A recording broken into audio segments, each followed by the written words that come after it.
So I'm Liz, as Graham ably introduced me. I'm a senior research fellow in the Centre for Policing Research and Learning, but I'm also seconded at the moment half-time to the Vulnerability Knowledge and Practice Programme, which is an MPCC sponsored programme to lead this project. And there perfectly are the slides. What we're going to do today then is I'm just going to introduce very briefly the project and what we're aiming to do in the project, and then I'm going to hand over to my colleagues Melanie-Jane and Katie in order to talk through some of the interim findings and some of the initial learning about identifying vulnerability and risk from the project. So without further ado, this project was set up earlier in 2020 after the COVID pandemic and restrictions came in. And it arose from a quite serious concern early on in lockdown that domestic abuse and related domestic homicides would potentially escalate given the kind of restrictions and stay-at-home orders, and there wasn't previously any way of collating these deaths systematically and looking at each and every one in fairly quick time. So that was why the project was set up. As I mentioned, it's sponsored by the NPCC, the National Police Chiefs Council, and funded by the Home Office. And there's a small team, 3 of the 4 of us are here presenting to you today. Okay, so hopefully you can now see the second slide. So yeah, what we're going to do today then is I'm just going to give a quick introduction to the project and the methods, and then MJ is going to talk about the interim findings, and that's findings to the end of November 2020, and then Katie's going to talk a bit about lessons for identifying vulnerability and risk.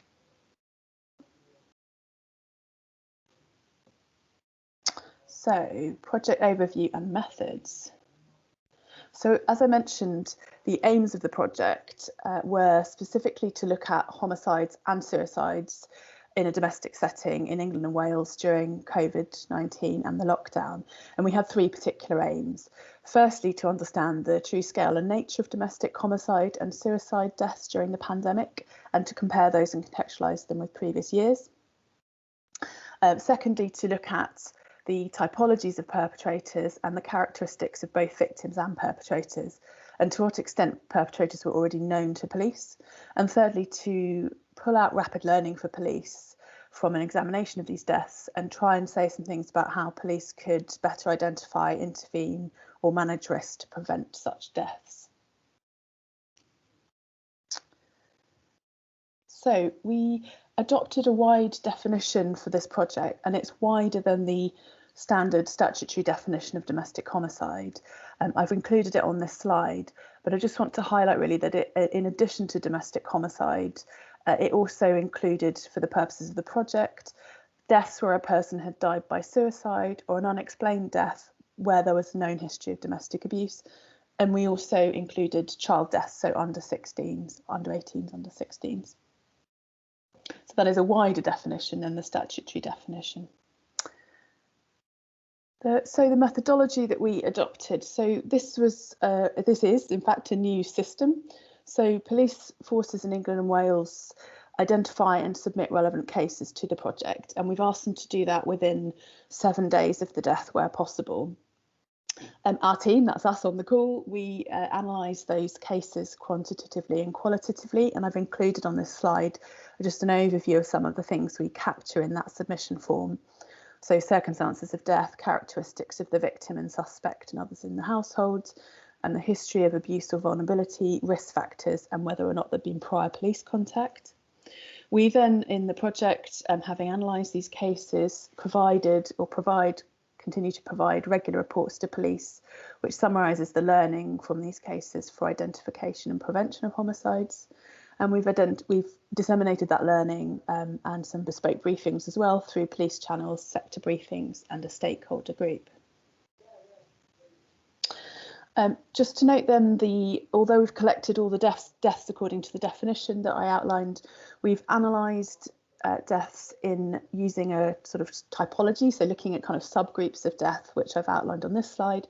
So we have broken down a lot of the data by these types, so intimate partner homicide, which would be a current or ex-partner or spouse, adult family homicide, so the death of a person 18 or over by a family member, child death, which would be the under 18s, and then victim suicide following domestic abuse. There are then a few other cases which don't quite fit those definitions. They're quite small numbers. And that's me. So I'm going to hand over to MJ now to talk us through some of the interim findings. Hi, yes, so as Liz said, I'm just going to provide a brief overview of some of the findings from the interim report. So over the 8-month period of the 23rd of March to the 30th of November 2020, there were 123 incidents submitted to us, which involved 130 deaths, and that's based on that wider definition that Liz has just presented. So just a caveat as well, although we ask forces to submit these within 7 days of the death, we do have some later submissions. So the figures for this period might be different in the 12-month report that we're working on at the moment. So the chart on this slide shows the monthly breakdown by the 5 main typologies.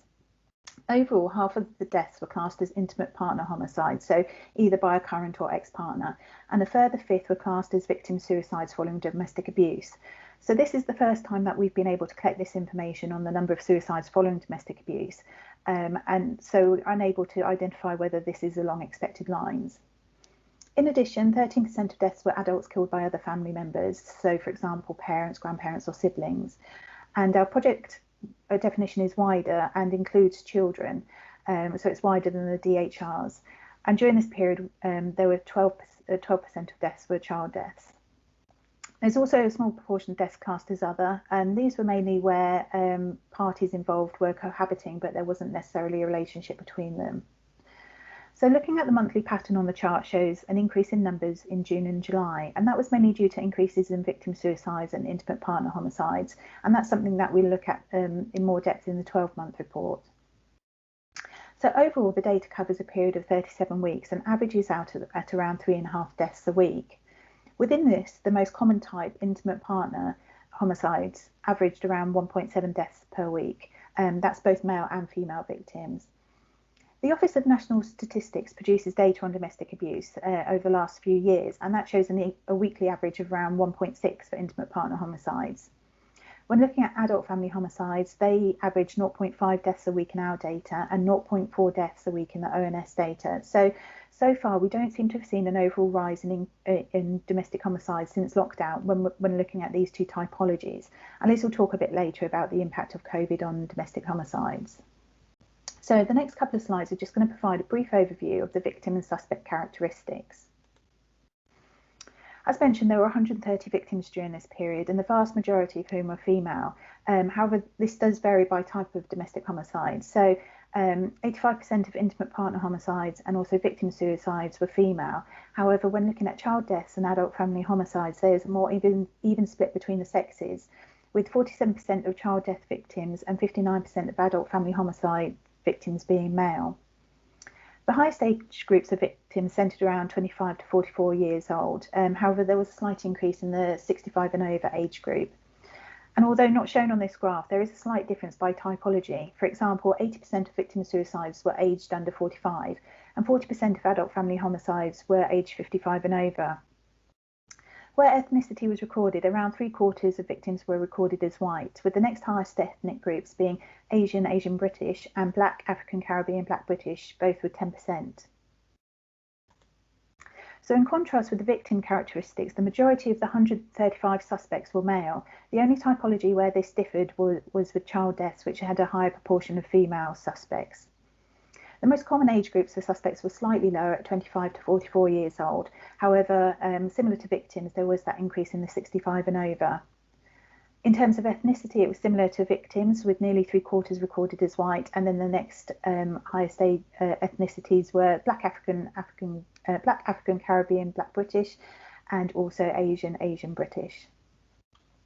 So one of the factors that we have been looking at is the proportion of suspects who are known to police previously for domestic abuse, either as a victim or as a suspect. And so far, we found that in just under half of cases, the suspect was previously known to police for domestic abuse. This was highest in the victim suicide cases at nearly 3/4 of those, but that's perhaps to be expected due to the nature of how those cases are identified, in that the police needed to know about previous domestic abuse to submit those cases to us. In contrast, only 1/4 of suspects for child death were known previously for domestic abuse. In addition, we've also asked whether the victim and/or suspect are known to other agencies. A slight caveat around this data is that we're asking police early on into an investigation if they know this information, which they might not do. However, our interim findings are showing that in over half of incidents, one or both parties are known to other agencies. Again, this was higher for victim suicides, but also child deaths. The most common agencies involved include MARAC, which in itself would include a range of partner agencies. A third were known to children's social care, and mental health services were involved in over a quarter of the cases. So hopefully this information just provides a bit of context behind the information that Katie is now going to present about identifying risks. Okay, thank you very much, MJ and Liz. So moving on to lessons for vulnerability and risk. So this section returns to the presented data to highlight areas demonstrating particular risks or vulnerability, beginning with consideration of prevalent recorded characteristics and demographic information. This is followed by a discussion of risk factors that were commonly demonstrated in intimate partner homicide, victim suicide, and adult family homicide deaths. So this slide includes 3 recorded characteristics shown within the data as potentially introducing or being associated with greater vulnerability to domestic homicide. So as MJ mentioned, victims of domestic homicide were more likely to be female. These sex differences were produced mainly by female victims murdered by male intimate partners and female victims of suicide following domestic abuse. When considering these 2 typologies, 85% of victims were female. This highlights the importance of the context of the abuse, whereby homicide by a family member does not present the same characteristics. This demonstrated a more even split by sex of the victim. Additionally, with the exception of child deaths, domestic homicide suspects were most often male. Next, considering the age of the victim, majority of victims were between 25 to 54. The slight increase of victims over the age of 65 and high proportion of older victims within cases of adult family homicide draw attention to the importance of considering domestic abuse victimization as extending throughout the lifetime. Victims of domestic abuse who died by suicide also tended to be younger. Then considering the recorded ethnicity of the victim, Black, Asian, and minority ethnic victims were overrepresented in our data set as compared to their representation in the population of England and Wales. These victims were less likely to be known to police and slightly less likely to be known to other agencies as compared to victims who were recorded as white. However, this did not correlate with the assessed risk of harm. So of those victims known to police, similar proportions of Black, Asian, and minority ethnic and white victims had been assessed as high risk, with associated suspects being similarly likely to be known to police for domestic abuse or other criminality, as well as being serial or repeat domestic abuse perpetrators. This suggests that Black, Asian, and minority ethnic victims are at similarly high risk for domestic abuse, domestic homicide, and suicide, but there may be currently fewer opportunities to support or safeguard these victims. Work by the group IMCON also describes how COVID-19 highlighted a dual pandemic regarding violence against women and girls alongside racialized discrimination and the disproportionate impact of structural inequalities that have been exacerbated by the pandemic. It's also possible where these characteristics overlap or intersect with one another, the individuals may be even more vulnerable to high risk of use. So this next slide, the identified risk factors move from demographic characteristics to situational or experience-based risk factors collected on our submission forms. So it's important to note that based on the size of the project data sample, we're not able to claim that these factors predict who is likely to be a victim or suspect or is a cause of domestic homicide. However, these factors have been identified within previous research and came up frequently in our case sample. So this slide focuses on intimate partner homicide and victim suicide, demonstrating the risks associated with previous perpetration of domestic abuse, particularly when this abuse formed a pattern of coercive controlling behavior. Identification of this risk factor in our dataset was highest in cases of victim suicide, whereby coercive control was 3 times more likely to be identified. This provides further indication of the impact of this form of abuse on those subjected to it. Additionally, any attempts or perceived attempts by the victim to separate from their abuser has been recognized as a particularly high risk point for a risk of intimate partner homicide. The team also provided rapid learning materials for police officers highlighting the importance of identifying coercive control and risks associated with separation, alongside materials to support relevant safeguarding. As Liz will speak to in a moment, this draws attention to the associations with COVID-19 lockdown restrictions. Specifically, reports to Refuge and Women's Aid identify an increased ability of perpetrators to exert control over their partners based on the circumstances surrounding COVID-19 restrictions. Additionally, Katrin Hull and Kelly Johnson's ongoing research proposed the possibility of delayed separations, which occurred when the first lockdown was eased. So with an identifiable increase in deaths recorded by our project during June and July of last year, this raises concerns about the potential for another increase in high-risk cases, which may be associated with this current lifting of lockdown restrictions. Finally, as recorded by the introduction of a separate criminal offense, non-fatal strangulation is another risk factor for intimate partner homicide. This research suggests that risks associated with non-fatal strangulation may be even more visible in cases which result in the suicide of a victim of domestic abuse. The suspects or perpetrators associated with victim suicide deaths were 4 times more likely to have a recorded history of previous use of non-fatal strangulation than cases of intimate partner homicide. Previous research also demonstrated a possible clustering of 2 or more of these risk factors. For example, non-fatal strangulation may be used as a tactic to exert control. The risks posed by separation are associated with an experienced loss of control by a perpetrator. Therefore, it's not only the presence of these single factors, but their overlap or intersection, which must be considered when assessing risk. And moving on to the next slide, although the sample of adult family homicides was smaller than that of intimate partner homicide, notable themes emerged. 3 particular risk factors were identified as recorded by police. Some of these are particularly relevant within the subtype of fratricide, which is the murder of a brother, and others are particularly notable within the category of child-to-parent homicide. So adult family homicide suspects were often known to police for prior domestic abuse, but demonstrating the possibility of perpetration of more generalized violence and abuse, cases of fratricide, in our case, the killing of a brother by a brother, were commonly found to include perpetrators of domestic abuse who had abused their mother, as well as current or previous intimate partners and other family members. In some cases, this applied to both the victim and suspect of the homicide, and also included other types of prior criminality. Cases of adult child to parent homicide involved a high proportion of suspects who were reported to experience a severe mental health crisis at the time of the homicide. This was particularly within those cases of a young male suspected of killing his mother or grandmother. Finally, regarding the use of drugs or alcohol, rather than causing domestic abuse or domestic homicide, adult family homicide suspects were demonstrated high levels of police-recorded substance abuse or misuse.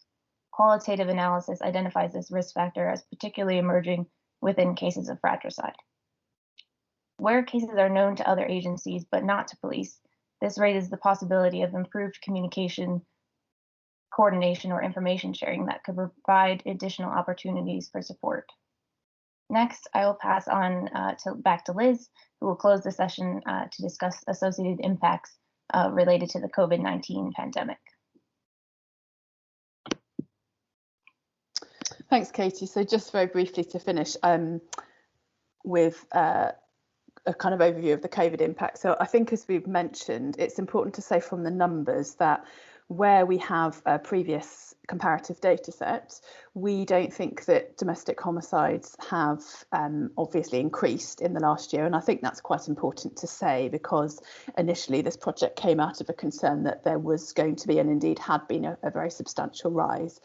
But then the rest of this slide just outlines kind of the qualitative findings, if you like. So we asked each case submission if they would identify the impact that COVID or lockdown restrictions had on each individual death, and 1 in 5 of them did identify a specific impact.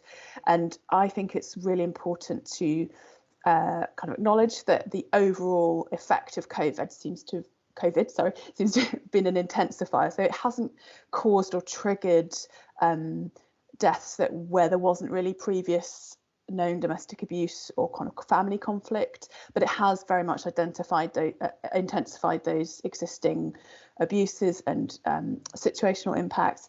It's specifically reduced coping strategies and support networks for both victims and perpetrators of abuse, and there have been a sizable number of our cases where there's been significant mental health illness and indeed crisis in the circumstances of the death, but usually these were pre-existing before COVID. Then I just want to finish really by just noting that perpetrators are evidently through this data set using COVID and COVID related restrictions as a tool of control over their victims, and also to some extent as a defence for their abuse and in some cases homicide. So we just want to share that message really to for everyone to be aware of that going forward. I'm going to stop there. Thank you very much for listening, and happy to take any questions that you might have. And here's our project email address. Thank you very much indeed, all three of you. Really fascinating stuff. Yeah, so if anybody has any questions, please type them into the chat. Whilst we're waiting to do that, if I can take as chair, just say I was surprised by the low number of suicides to homicides. I mean, it's not an area I know anything about, but obviously in general population there are far more suicides than homicides. Was your data, is that kind of reflective generally? Is there a higher homicide rate than suicide in when people suffering from domestic abuse? So you've hit on a really tricky question, of course, decisively. I think it's probably worth saying that this is the first attempt to capture suicides in this way.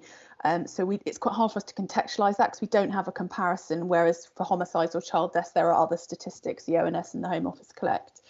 And it's worth noting that we are looking at domestic suicides where there is a known police history of domestic abuse, and that we are then relying on police to identify those suicides and submit them to us.